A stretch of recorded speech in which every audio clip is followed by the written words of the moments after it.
South beauty Nayanthara అన్ని south Indian లాంగ్వేజెస్లో కేవలం notable heroine మాత్రమే కాదు, స్టార్ హీరోల సినిమాలు కూడా చాయిస్ ప్రకారం ఎంచుకునే క్రేజీ హీరోయిన్. 9 డేట్స్ కోసం వెయిట్ చేసిన హీరోలు, షూటింగ్ పోస్ట్ పోన్ చేసుకున్న సినిమాలే కాదు, ఆమె నో అనడంతో క్యాన్సిల్ అయిన ప్రాజెక్ట్స్ కూడా ఉన్నాయి. నటించిన ప్రతి సినిమాతో హిట్ అందుకుంటున్న ఈ hot heroine real life love స్టోరీలో మాత్రం ఫెయిల్ అయింది. ప్రతిసారి గ్రాండ్గా అనౌన్స్ చేసి ఘోరంగా దెబ్బతింది. అందుకే ఈసారి మాత్రం ఛాన్స్ తీసుకోకూడదని తను లవ్ చేస్తున్న డైరెక్టర్ విఘ్నేష్ శివన్ను పెళ్లాడిందని తమిళ్ మీడియా కోడైకొస్తుంది.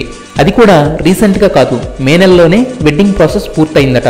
అందుకే ప్రతి ఫంక్షన్కి తప్పకుండా జంటగా అటెండ్ అయ్యి సెంటర్ ఆఫ్ అట్రాక్షన్గా నిలుస్తున్నారు వీళ్ళిద్దరూ. ఫారెన్లో జరిగే ఫంక్షన్స్కి కూడా మిస్ అవ్వకుండా షెడ్యూల్స్ క్యాన్సిల్ చేసుకుని మరీ వెళుతున్నారు. హ్యాపీగా ఎంజాయ్ చేసి వస్తున్నారు. ఈ రిలేషన్ వల్లే నయన్ విఘ్నేష్ని స్టార్ హీరోలకి రికమెండ్ చేస్తుంది అంటున్నారు. లాజిక్ ప్రకారం చూస్తే ఈ లాక్ కరెక్ట్గానే ఉంది. వెడ్డింగ్ పూర్తయ్యి ఇప్పటికే 6 నెలలు గడిచిందంటే పెళ్లి విషయం పిల్లలు పుట్టాక రివీల్ చేస్తుందేమో నయనతార అంటూ సెటైర్స్ వేస్తున్నారు కోలీవుడ్ పెద్దలు.